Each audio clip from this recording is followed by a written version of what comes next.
है दोस्तों, बिना किए बकवास चलिए शुरू करते हैं आज का क्लास। चलिए आज पढ़ेंगे सभी ग्रंथियाँ, ठीक है। किस ग्रंथियों से कौन से हार्मोन निकलेंगे, कौन से एंजाइम निकलेंगे, है ना, और वो किसका पाचन करेंगे और उसका क्या कार्य है, क्योंकि इसमें से 5 नंबर के क्वेश्चन पूछेंगे, ठीक है। चलिए फटाफट कर लेते हैं। देखिए पहला चीज़ है लार ग्रंथि। कहाँ पाई जाती है? मुँह में। कहाँ पाई जाती है? मुँह में। कहाँ पाई जाएगी? मुँह में। चलिए लार ग्रंथि कितनी होती है? 3 जोड़ी, है ना। कितनी होती है? 3 जोड़ी। कौन? Submandibular, sublingual, parotid. कौन सी होती है? पैरोटिड, ठीक ना। चलिए एंजाइम कौन कौन से निकालती है? लाइसोजाइम्स, टाइलिन, म्यूकस, ये निकालती है। टाइलिन किसका पाचन करता है? कार्बोहाइड्रेट या स्टार्च का या मंड का। किस में बदल देगा? माल्टोज में। थोड़ा सा बदलता है, ज़्यादा नहीं, ठीक है, याद रखिएगा, थोड़ा सा बदलता है, ज़्यादा नहीं। लाइसोजाइम्स क्या है? जीवाणुनाशक है, ठीक ना। लार में पाया जाता है लाइसोजाइम्स, वो जो कि क्या होता है? जीवाणुनाशक होता है। चलिए आगे बढ़ते हैं। अमाशय, अमाशय या पेट, है ना, इसमें क्या पाई जाती है? जठर रस ग्रंथियाँ या फिर अमाशय ग्रंथियाँ। कौन कौन से एंजाइम निकालती है? ये देखिए पेप्सिन, है ना, डेनिन, HCl। पेप्सिन सिर्फ बच्चों में पाया जाएगा, ठीक है ना। पेप्सिन किसका पाचन करेगा? प्रोटीन का। किस में बदल देगा? पेप्टोन में। किस में बदलेगा? पेप्टोन में। प्रोटीन का पाचन कौन करता है? पेप्सिन। और किस में बदल देता है? पेप्टोन में, है ना। रेनिन बच्चों में पाया जाता है, ये किसको पचाता है? दूध को। किस में बदल देगा? पेप्टोन में, ठीक है। HCl एक हार्मोन है। देखिए हार्मोन के बारे में भी बताए थे। हार्मोन क्या है? तो देखिए यहाँ पे हार्मोन है, HCl हार्मोन है। किसको पचाता है जी? तो भोजन को सिर्फ तोड़ता है। ये क्या कर देगा? भोजन को तोड़ देगा, गला देगा। HCl मतलब क्या है? एक अम्ल है कि नहीं, जिसका pH वैल्यू 1.2 से लगभग 1.7 या 5 तक होता है ना। अब देखिए छोटी आंत, इसको क्या बोलते हैं? क्षुद्रांत। क्या बोलते हैं? क्षुद्रांत। शाकाहारियों का क्षुद्रांत क्या होता है? बहुत बड़ा होता है ना। और हम लोगों का थोड़ा छोटा होता है। शाकाहारियों का क्या होता है? बहुत बड़ा होता है। जैसे कोई पूछ दे कि शेर, बाघ और फिर से हिरन में किसका क्षुद्रांत बड़ा है, तो हिरन का सबसे बड़ा हो जाएगा, ठीक ना। अब देखिए छोटी आंत, ये जो होती है आहार नाल का सबसे बड़ा भाग होती है। सबसे क्या होता है? सबसे बड़ा आहार नाल इसी का होता है। 2.5 सेंटीमीटर ये चौड़ी होती है और 6 मीटर, याद रखिए कितना, 6 मीटर ये तो अकेले ही बड़ी होती है। 8 से 10 मीटर तो टोटल आहार नाल की लंबाई होती है, जिसमें से तो 6 मीटर यही है। बताइए 6 मीटर तो यही है बाउली, बताइए। अब देखिए अग्नाशय ग्रंथि, ये जो स्त्रावित करती है वो क्या करती है? आंत्र रस का। किसकी मदद से? सेक्रेटिन हार्मोन की मदद से। किसकी मदद से? सेक्रेटिन हार्मोन से। क्या निकालता है अग्नाशय रस? तो सेक्रेटिन हार्मोन निकालता है ना। जो चलिए, और इन्हीं सब के द्वारा जो निकलते हैं वो एमाइलेज, 3 ठो होते हैं आप लोग के एमाइलेज। ये 3 जो है ये क्या है? एमाइलेज है ना, एंजाइम है, सॉरी एंजाइम है। क्या है? ये 3 जो है वो क्या है? एंजाइम है। देखिए कौन कौन से है 3 ठो एंजाइम। देखिए आंत्र रस में कौन कौन से एंजाइम पाए जाएंगे?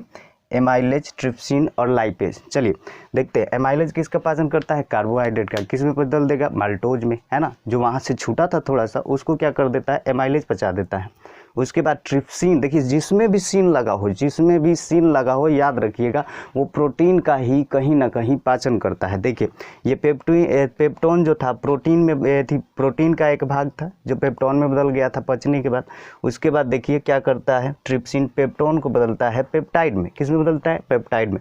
अब देखिए लाइपेज, ये क्या कर देगा? वसा को क्या करेगा? वसा को पचाएगा और वसीय अम्ल या ग्लिसरॉल में पूछेगा, ठीक है।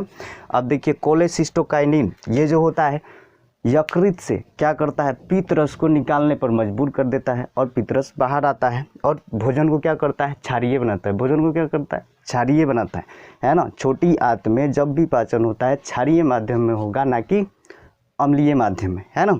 तो कोलेसिस्टोकाइनिन। अब देखिए शर्करा, देखिए इंसुलिन हार्मोन जो निकालता है, एक तो इंसुलिन हार्मोन निकालता है। कौन निकालता है? तो अग्नाशय ग्रंथि, है ना। क्या निकालता है? Insulin hormone. इसका कार्य देखिए शर्करा को नियंत्रित करता है। शर्करा मतलब क्या होता है? चीनी। इसकी अधिकता से कौन सी बीमारी हो जाएगी? तो कह सकते हैं मधुमेह नामक बीमारी, जिसको चिनिया रोग बोलते हैं, है ना। जिसको क्या बोलते हैं? चिनिया रोग बोलते हैं, ठीक है। चलिए अब बात कर लेते हैं यकृत ग्रंथि की, है ना। एक मैजिक वाली ग्रंथि है। क्यों? क्योंकि ये ऐसी ग्रंथि है जो अपनी क्षतिग्रस्ती को स्वतः ही पूर्ण कर लेती है, बहुत जल्दी ही स्वयं को ठीक कर लेती है। यदि इसका आधा भाग भी खराब हो जाए तो ये स्वयं को क्या कर लेगी, ठीक कर लेगी पहले के जैसा। चलिए इसके बारे में और अच्छे से जानते। देखिए ये क्या है, यकृत जो है सबसे बड़ी ग्रंथि है। क्या है, सबसे बड़ी ग्रंथि है। और इसका वजन कितना होता है, 1.5 kg होता है, लगभग 1.5 kg। कितना होती है, 1.5 kg।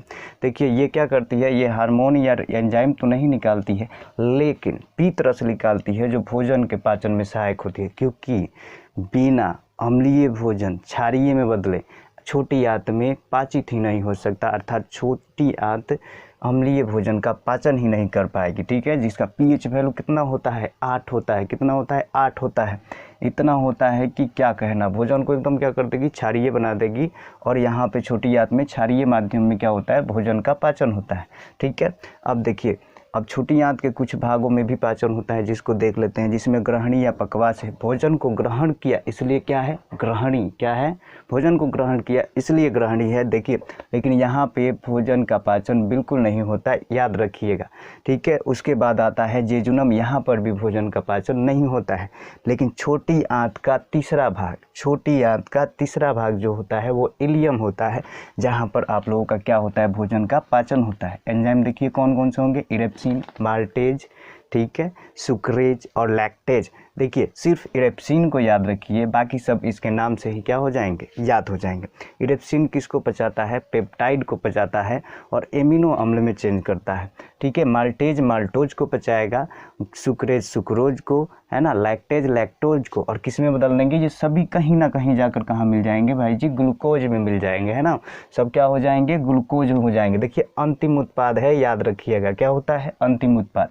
पूछता है कि प्रोटीन का अंतिम उत्पाद क्या होता है, तो याद रखिएगा कि एमिनो अम्ल होता है। पूछ देगा कि आपसे क्या कहते हैं, प्रोटीन का अंतिम पाचन क्या होता है, तो एमिनो अम्ल होता है ना। और ये पूछ दे कार्बोहाइड्रेट का, तो याद रखिएगा ग्लूकोज होता है। ठीक है, नोट में कुछ बातें याद रखोगे, पाचन पूर्ण, है ना, क्या होता है, पाचन पूर्ण कहाँ पे हो जाएगा, छोटी आंत के इलियम भाग में। किस भाग में, छोटी आंत के इलियम भाग में पाचन पूर्ण हो जाता है। और साथ में ये भी याद रखिएगा, पूछता है कि भोजन का अवशोषण छोटी आंत के किस भाग में होता है, तो याद रखिएगा यहीं पर होता है भोजन का अवशोषण, है ना। किसका अवशोषण होता है, भोजन का अवशोषण, है ना। यहाँ पे क्या होता है, भोजन का अवशोषण हो जाता है, आपका भोजन यहाँ पे क्या होता है, पूर्ण रूप से पच जाता है ना। अब देखिए, अब बारी आती है, बड़ी आंत देख लीजिए, हालांकि ये ग्रंथि कुछ नहीं है। तो बड़ी आंत में सिर्फ एक बात याद रखिएगा कि ये क्या करती है, जल का अवशोषण। क्या करती है, जल का अवशोषण, है ना। क्या करती है, जल का अवशोषण। ठीक है, ये इतना ही। अगले पार्ट में और ग्रंथियों के बारे में देखेंगे।